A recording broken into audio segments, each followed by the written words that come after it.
Travis. Travis is out of California. He emailed me, and his question is, I'm going to jump right to it. And you can email me, too, your questions. You might make the show, 800 at creditscoreman.com. Hit me there. You might make the show. What should I tackle first, my debt or my collections? Now, I found this question to be a head scratcher, quite frankly.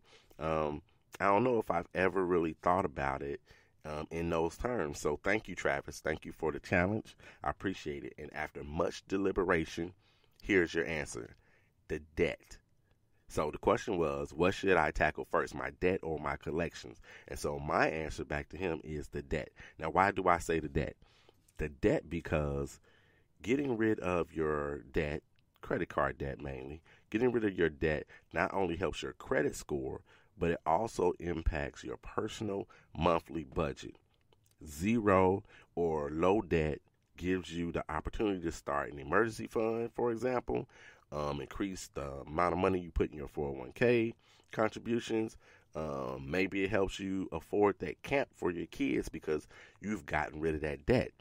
And plus, of course, that your credit utilization is the second highest factor in utilizing your in determining your credit score. So at 30%. So your payment history is 35%.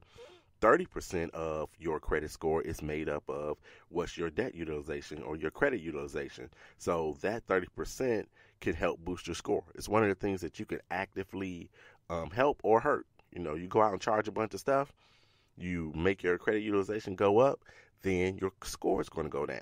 But conversely, if you go and you pay off some of that debt and it brings down your credit utilization, your score is going to go up. So that's why I say that your debt is what you should do first. Reducing that debt increases your score. It absolutely does. Now let's talk about the collection side then. So paying collections do not increase your credit score. Let me say that again. Paying collections do not increase your credit score. A lot of people just naturally think, because it makes sense, if I've got this bad thing on my credit report, if I pay it, it should help my credit report and my credit score. It does not. So paying collections do not increase your credit score unless, there's always some caveats and stuff, unless it's totally removed from your credit report. Unless it's totally removed from your credit report. So, and then, of course, another caveat is if it's medical in nature. So at this point now, if it's a medical collection, then yes, paying it will help or can help your credit score as well. So if a collection agency, you're talking to a collection agency, and they won't agree to remove your collection, then what's the point? What's the point besides, of course, you owe them and you want to pay them, you want to pay your debt. But as far as your credit score is concerned, if a collection agency, for anything other than medical, I don't care what it is, if it's a Sprint bill or AT&T bill or DirecTV or I don't care who it is, if they don't remove it from your credit report when you make that payment and pay them off, and it still shows on your credit report, I mean, yes, it's showing zero, of course, right, because you paid it, but it's still on your credit report, it does not increase your credit score. So make sure you know that. So if your motivation behind, I'm taking this money and I'm trying to repair, fix, increase my credit score is to do that, then you got to do what's best for you and what's best for your score first. So if it's collections that you're dealing with, and you're like, I need to deal with these things first, then start with your medical collections. If it's like, this is the thing that's holding me back, it's only collections, my debt's okay, everything else is okay, then, and you're going to pay these things, start with medical collections. If you don't have medical collections, then you need to look at something else. If you need to know where to go, like, where am I going with this? Where am I going to pay off this debt? Why am I paying off this debt? Should I pay this one off first, or should I pay the other one off first? Should I pay the one that's, 6 years old off first, or the one that just happened 3 months ago? Which one should I pay off first? You need help with that? Contact me, 800 at creditscoreman.com. Again, 800 at creditscoreman.com, or give me a call, 312-600-5855, 312-600-5855. Give me a ring, and we'll see what we can do. We got to talk it out, because everything's not the same across the board. This is like personal finance. This is personal. Every situation should not be cookie cutter and the same, which is also something that you get with those big companies. You know, you get thrown in the bucket. It's like, oh, this is what they do. This is the order that how we're going to tackle things. It's not necessarily the case when you come to the 800 credit score man. So Travis, thank you very much for your question.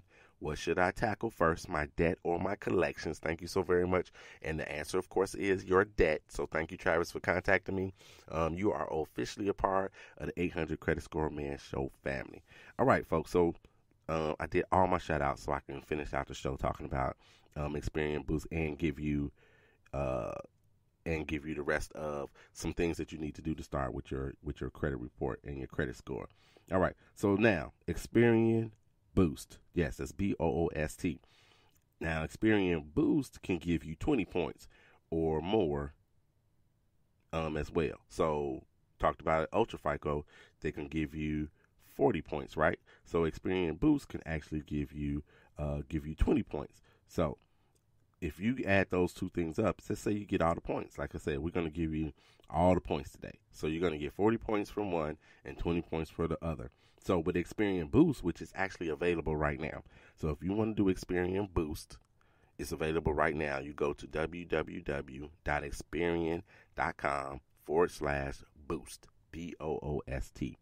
Again, www.experian.com/boost to sign up for that. So you can sign up for that, and it's free. It's totally free. Actually, both of these programs are totally free. Doesn't cost you a dime to do anything. So with Boost, they're going to give you credit for making on-time payments for your utility bills, for your cable bill, and or your cell phone bill. So make sure those things are up to date.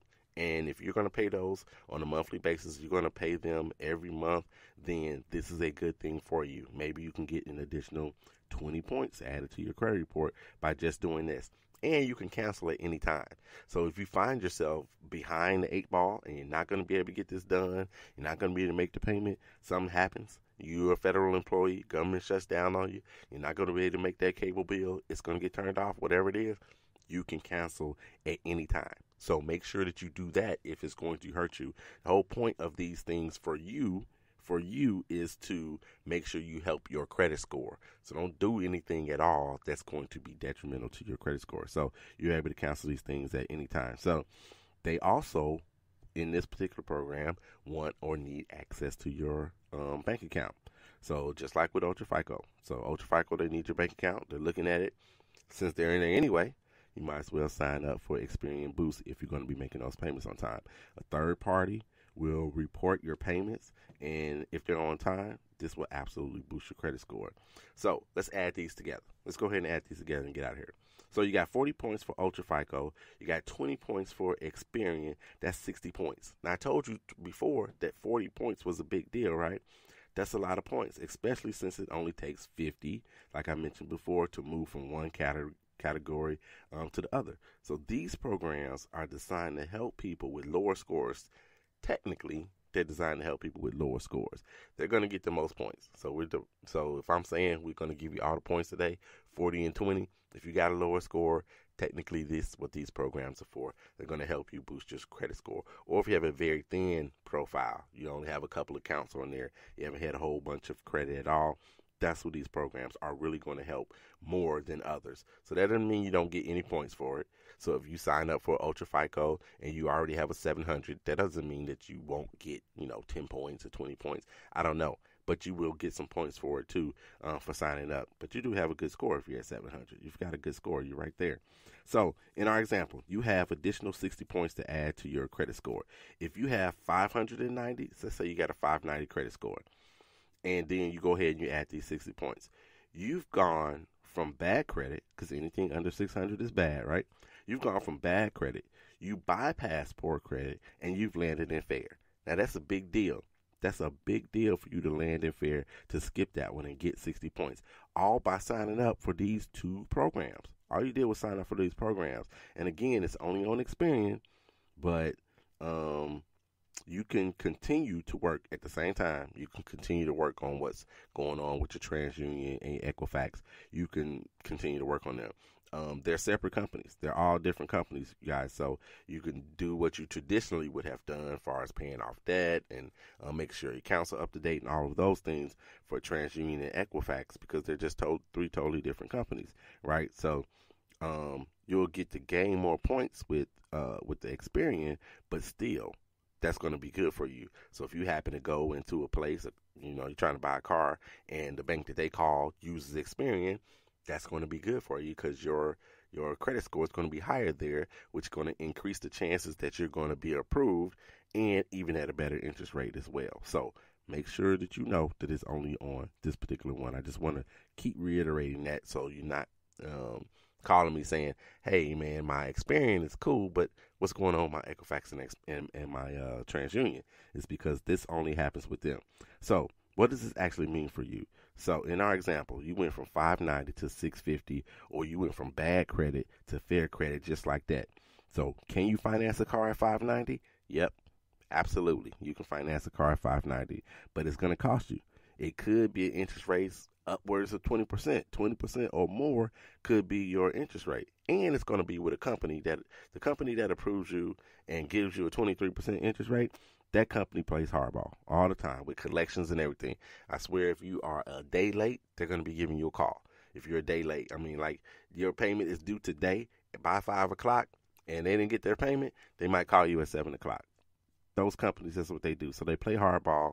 They have high fees. So if you are late, that late payment is typically really high if you are late. Not to mention, of course, the interest rate is high as well, and they won't hesitate to repossess your vehicle. They will not hesitate at all to repossess it, which will cost you even more money and kill your credit as well. So yes, you can be approved at a 590, but at a 650, it's much, much better for you. Now your rate still isn't going to be the greatest. It'll be a little less maybe. So if you had 23% at a 590, then maybe you'll get a rate at 15%, or maybe you get a 12% rate. It's not optimal, but it's better than nothing. It's better than what you would have had before. So it is very important for you to take these two new programs and maybe merge them together for you to help you with your credit score. So you want to know what you can do to gain, and that's all I got with ExperianBoost and UltraFICO for today. So you want to know what to do to increase your credit score. Here's the things that I put down for us today for you to increase your credit score. 1, participate in UltraFICO. When it comes out, participate in it. That is a simple and an easy thing to do. It's really simple and easy to do. Let them link to your bank account. Of course, your bank, especially if you listen to the show about banking, is FDIC insured. And if you're with a credit union, it's insured as well, up to $250,000. If anybody gets in there, you'll get your money back, right? So participate in UltraFICO. Number 2, sign up now, right now. Sign up for UltraBoost. Now, before you do that, make sure that your account's up to date. There's no issues with it. You're going to be able to make those payments on time, whether it's your utility bill. And I don't think you have to hit link to all of them. Everybody doesn't pay utility, phone, and whatever else they are calculating for you. Not everybody has that necessarily. Maybe you stay at home with your mom. Maybe you and your spouse split that, and your spouse pays the utility bill, so it's not in your name, doesn't come out. So you have different things. So contact Experian. Sign up for ExperianBoost. Let them know which accounts you want them to track for you. So if it is the fact that you only pay your cell phone bill on time because that's your lifeline, whatever it is, that's your lifeline, then connect with them because you're going to pay it on time every time. I pay my cell phone bill on time every time I pay my cell phone bill.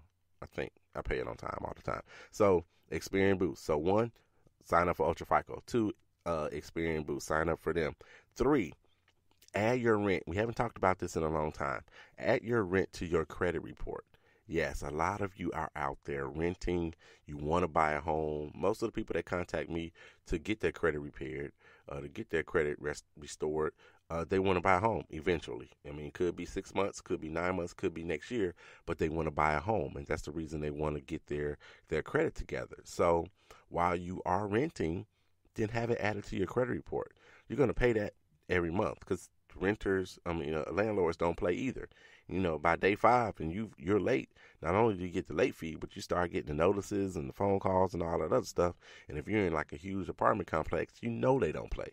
You come home and you got that red sticker on your door or the pink one on your door, somebody didn't pay their rent, right? So typically, most people pay their rent. So add rent to your credit report. Now, there's a couple of companies out there that'll actually even go back 2 years. That's helpful for you. They'll add it to your credit